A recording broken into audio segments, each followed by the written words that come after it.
Hello and welcome to the latest episode of the Racing PodBlast with me, Tony Mack, and Ben Aiken from Narrow in the Field. Welcome along.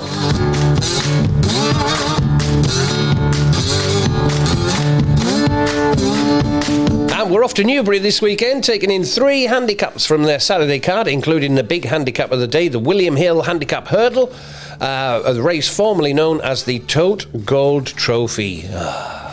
Those were the days. We'll cover that race in a bit, though. We're taking in the Stayers Handicap Hurdle contest on the Newbury card first. The Class 3 Challengers Stayers Series qualifier due off at 1:35 on Saturday. Ben, welcome along, mate. And can you start us off with that one, the 1:35 at Newbury? Yeah, morning, Tony. 1:35. Newbury. Potential for the ground to ease further for this Newbury card. Currently soft on the chase track, soft heavy in places on the hurdle track. Rain is forecast, like most of the country. So it must be a chance it goes heavy all over come Saturday, which would make this staying handicap even more of a stamina test. So definitely a weekend where we need to keep an eye on what the weather and ground is doing. For this opening race on the pod, I landed on a short list of a Pied de Nom, Below the Radar, Capal Lear, and Gosh How Posh. A Pied de Nom sits at the head of the market for the Skeltons. I get that. He's still unexposed as a hurdler, and even more so as a handicapper. This is only his 3rd run in handicap company. He landed the 2 mile 5 conditional jockeys handicap at the Cheltenham November meeting. Probably not the strongest piece of form on offer, as the race has only produced 2 winners from 35 subsequent runners, but one of those winners was a Pied de Nom himself when he landed a Leicester novice on his next start. So despite not beating much in the way of subsequent winners in that Cheltenham race, he did at least boost the form himself. So I'm willing to give him pass marks for that win. He was last seen when finishing 3rd in the Lanzarote handicap at Kempton in January. He was a beaten fave that day, but he possibly found the quick ground and the step up in class slightly out with his comfort zone. So likely not a bad piece of form all round, that Lanzarote hurdle form, and he will appreciate going up in trip, down in class, and racing on softer ground here. And I'd be expecting a Pied de Nom to be in the shake-up in this one. Below the Radar is a bit more exposed as a hurdler than the Skeleton Horse, but he does have wins on soft and heavy on his CV, which could be important this weekend. And he's still unexposed over 3 mile trips. He tried it for the first time at Taunton 2 starts back over fences when falling at halfway. A connection then stuck him back over hurdles next time out, where he finished 2nd over 2 mile 5. He was best of those held up off the pace in that contest, with the race very much suiting those that were in touch with or pressing the leaders. So I'll be marking up his last time out effort a little bit on the bare form, which was a career best on RPR figures. And he looks a player here, Below the Radar. Capal Lear, he's disappointed on his 2 starts so far this season, but connections have given him a break off the back of his last run at Ascot. They've thrown some headgear on him. They've thrown a tongue tie on him, and they've also reached for a wind-up. And the following wind-up stats for his trainer, Ollie Murphy, catch my eye. Since 2021, Ollie Murphy, runners aged 5 or older, on first run off a wind-up, in Class 2 or less hurdle races, on flat or slightly under the lighting tracks, return figures of 15 winners and 14 placed from 51 qualifiers. 29% win strike rate, 57% win and play strike rate, and over 98 points profit, which is 26% above market expectation. That's stats that Capal Lear meets here. The wind-up stats for the sire Milan also read well. They're around a 25% strike rate for his offspring over obstacles and returning off a break of 150 days or less, those having a wind-up. So some positive wind-up stats to back up Capal Lear's chance here, and he does catch my eye. And Gosh How Posh is the other on my shortlist. He's running here off a break of 484 days, so you might need this run to sharpen him up. However, Hobbs and White can ready one off lengthy breaks, especially male, Irish and French breds, in handicap hurdles of breaks of 400 days or more. Since 2010, the stats read 11 winners from 34 qualifiers, 32% win strike rate, and over 109 points profit. Limited enough numbers, but positive numbers all the same. And gosh, how posh could outrun his odds for all. He probably wouldn't want things soften up too much before race time. As for who I'm going to be playing in this, I get why a Pydonom sits at the head of the market, but his price looks a little bit stingy to me, sub 2-1 at time of recording. So I'm going to play below the radar at 5-1 and Kapal Lear at 10-1 or bigger. Those prices look bigger than they should be, in my opinion. So below the radar and Kapal Lear for me. Tony, what you got for this stay in handicap hurdle? I'm with you on both of them, mate. I've just got one more to add to it, but I'll be playing Kapal Lear each way. Is disappointed in 2 runs this season, but application of tongue-tie first-time cheap pieces and coming back after a wind-up, and those wind-up stats. I think there's a bit of a problem to solve here, and I think Kapal Lear can do it at around 10-1, as you've just said there. I am with you on below the radar as well, who's around 4-1. He's knocking on the door, and his latest second reads well in the context of the race. Mine, I'll add to those two, is Kintara. Now here, Newbury's 3 mile rewards rhythm and stamina, expect an even gallop, even the tempo.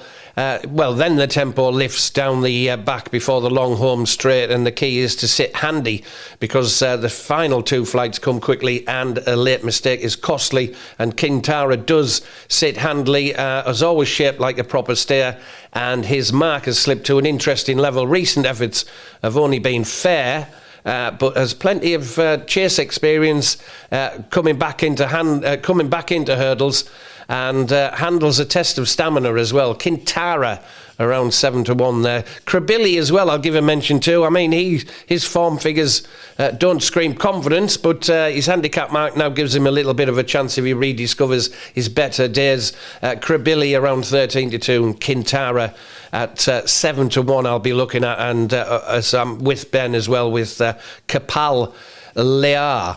On to jump a couple of hours, an hour and a bit, 3:20 at Newbury, the William Hill Hurdle. It's a premier handicap over 2 miles and half a furlong. What do you like in the 3:20 at Newbury, Ben? Yeah, it tends to be a strong race on the race trends front, this hurdle race. 11 of the last 12 winners and 13 of the last 50 winners meeting the following 6 race trends.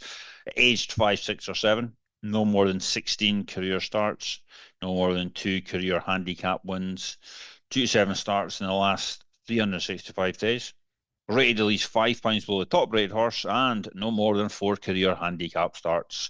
4 of this year's field meet those trends. All in You, Unsens, Alave, Wellington Arch, and Poet Laureate. All in You is one of those that used to be owned and ridden by David Maxwell, and his new trainer, Warren Greatdricks, has wasted no time in getting improvement out of the 6-year-old for his new owners. With All in You going down but only ahead on seasonal debut at Ascot in December, where he also had favourite for this race, Let It Rain, half a length behind him in third. All in You then appeared at Sandown at the start of January. He landed a decent Class 3 contest that day, a race that has since seen the form boosted by the 4th home in that race, Hot Fuss, coming out and winning a viable pot at Windsor by almost 3 lengths. And the £5 rise All in You received for that Sandown win likely still has him below the ceiling of his abilities. And this looks a winnable race for a 6-year-old. He was a triple heavy ground winner when racing in France, so any softening of the ground's not going to be an issue for him. He proved at Ascot in December that a large field isn't any problem for him. And I think he looks a big player in this All in You for Warren Greatdricks. Un Sons Alave comes here off the back of a comfortable win at Ludlow last time out. And this race looks to have been the plan for him. It's a race that the Twist and Davies team have been successful in previously, winning it 3 times since 2014, with their winners all fitting the following profile: age 6 or 7 and won or placed last time out. With those types in this race since 2014, the Twist and Davies team are 3 winners and a place from just 6 qualifiers. Un Sons Alave meets that profile, and they've likely got another live contender with the French bred. Prior to his win last time out, he finished second to the Nicky Anderson trained Old Park Star at Kempton. When given that one £6, Old Park Star has won both races since. He's now rated 151 and is the current favourite for the Supreme Novices Hurdle. So on that line alone, it's not hard to think Unsons Alave is extremely well handicapped off a mark of 130. The testing ground is an unknown for him. And he did jump slightly to his right at times on his only previous start on a left-handed track. So there's a couple of queries about him, but he's another that's likely to be a major player in this.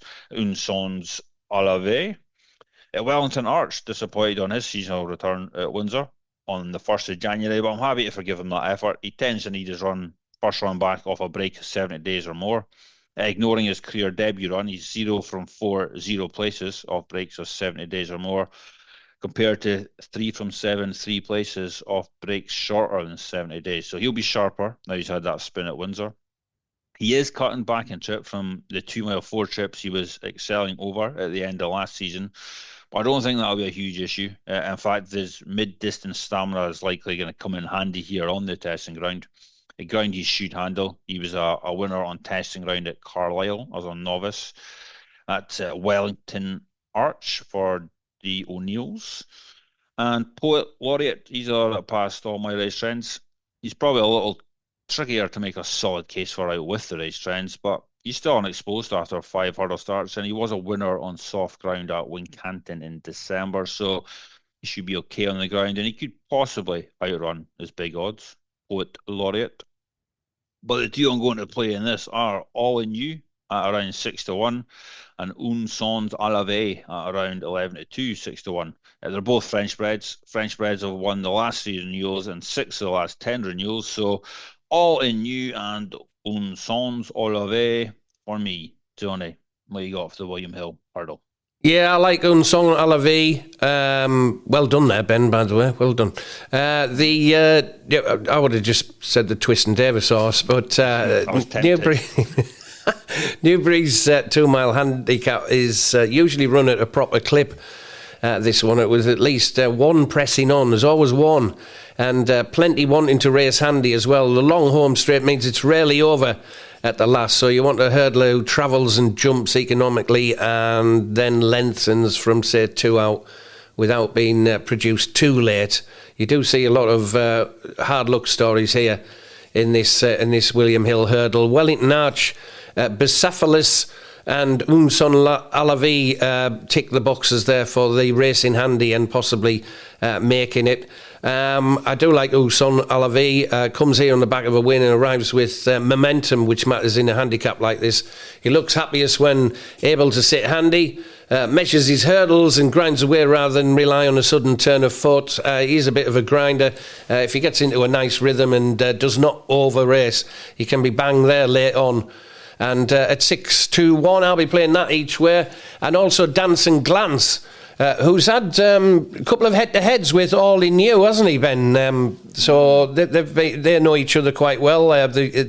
He's been beaten 1.5 lengths and then beat All In You by a head. He's consistent and tough. He looks the type who will cope with the hustle and the pace, and any scrimmaging he often runs his race without doing anything flashy, Dance and Glance, then keeps going when others have cried enough. If the ground is on the soft side, that's a bonus because it comes about stamina and resolve, a straightforward each way type who could easily nick a place. Dance and Glance at around 16s for me. Mensch and Unson Alavi. Bit of a mention for the top weight, Tutti Quanti, who's around 9-1, big weight, but solid credentials for a Premier Handicap. He has already shown he can handle this track and trip, and if the ground is testing, that's a plus as well. So a bit of a shout there for Tutti Quanti, but I won't be playing him. I'll play Sons Alavi and Dance and Glance. I was just looking here, Ben, as well. You know that Mr. Nichols makes a big thing. He used to do it in a brochure. He had, I don't know, he still produces that brochure at the start of the season. It always says a Saturday horse. He always calls these horses Saturday horses. How in the since the 1st of October, Ben, how many winners in the 16, I would say 16 and 17 or 17 Saturdays since the 1st of October, how many winners has Mr. Nichols had? I'm going to guess not many. I don't know. I mean, I bet he's had I bet he's had a few more than this in the past few years. He's only had 10 Saturday winners. Really? Yeah, and also Mr. Henderson has only had 9 Saturday winners since the 1st of October. Well behind Gordon Elliott, 27 Saturday winners. And Mr. Skelton, Daniel Skelton, 28 Saturday winners. Dan Skelton since the 1st of October. For a title this year, isn't he? Oh, yeah, definitely. He's not wanting Mullins to come and nick it this time. No, I don't think so, No, I don't think so. And it'll be well deserved as well. And it's something like 20, I think he's got another 28 hitting the frame, a 38% win and place strike rate from 128 races that they've taken part in on a Saturday. 28 winners. He's won 21 or 22% of the races on a Saturday that he's entered. Has Dan Skelton 28 winners on a Saturday? Blimey. Quickly moving on, a bit of fun there. 355, the Novices Limited Handicap Chase, Class 3 Handicap over, nearly 3 miles, 2 miles, 7.5 furlongs. Ben, your thoughts on the 355? It looks an interesting one. Mm-hmm. That was a good bit of digging, that, Tony, on the Saturday stats. Thank you very much. Good work, I like that. I wasn't going to guess though, because I've not really been watching as much as usual. No, I like that. It was good stats, good work. 355 Newbury. I thought not an easy race to dig into. I thought it was a little tricky to find a solid angle in, but I ended up with a shortlist of 2. Jigs Forge, and it seems like it. The 2 at the head of the market. The only 2 I could really get a sort of solid line on. Both caught my eye due to some last time out winner trainer stats. It seems like it comes here unbeaten in 2 starts over fences. He's won his 2 starts so far this season, both around 3 miles, both on heavy ground. So tripping ground won't be an issue for him here. And the David Pipe angle that caught my eye is as follows. David Pipe horses on soft or heavy ground at Class 2 level or less that won on heavy ground last time out and that start at an SP less than 6-1 this time. With those types, David Pipe is 39 winners and 14 place from 74 starts. It's a whopping 53% win strike rate and a 72% win and place strike rate. Over 40 points profit. The only negative I can level at, it seems like it, is that he might not run here because he's also entered at Uttoxeter, which is actually his first preference. If he does run here, then he looks to have plenty in his favour. It seems like it. Just depends if they turn up. Jigs Forge, he also comes here off the last time out win. That came at Newbury over a furlong shorter than today's race. It was only a 2-runner race, but in fairness to him, he posted a career best figure in the process and he was able to pick up some course experience without being put under any real pressure.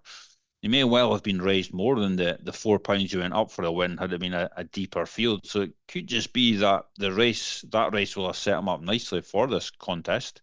He also qualifies on a loose Ben Pauling angle I have, which is Ben Pauling runners and handicap chases that have between 1 and 5 previous chase starts, 1 last time out, and are running in the same or 1 class level down than last run. Since 2021, Pauling has stats of those types of 23 winners, 6th place from 45 qualifiers, 51% win strike rate, 64% win and place strike rate, and over 31 points profit. Jigs Forge qualifies on that angle here. And it's one of those races, I'm not going to try and split the pair. I think both are available at backable prices, so I'm happy to play both. Jigs Forge at around 72, 4-1, and it seems like it at around 92. Should it seems like it actually turn up here instead of Uttoxeter. So Jigs Forge and it seems like it for me. They seem like the likeliest winners. So Jigs Forge and it seems like it. Tony, what you got for this novice handicap? Yeah, with the on Jigs Force, mate, arrives on the back of a confidence-boosting win, albeit in a 2-runner race. Looks like a horse who has finally got his act together. He usually travels strongly. and can hold a position, which is never a bad thing in a big handicap. Might be a bit of a shock to him taking on 9 rivals rather than 1, but I think he's got a good chance here, and I agree with everything you've said.